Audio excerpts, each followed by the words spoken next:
শক্তিমান, বাবাই বলছে শক্তিমান। বাইরে যাচ্ছ?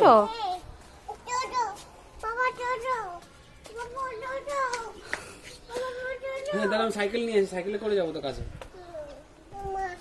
কোথায় যাচ্ছ তুমি? বাড়িতে যাচ্ছ না কাজে যাচ্ছ? পাপাকে দাও, বা পাপাকে ব্যাগটা দাও।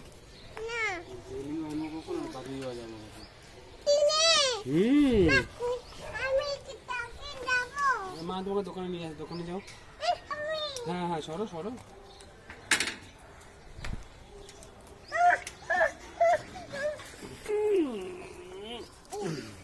কোথায় যাচ্ছ? তুমি কাজে যাচ্ছ? এত ছোট বয়সে কাজ করবে? তাহলে যাও কাজে।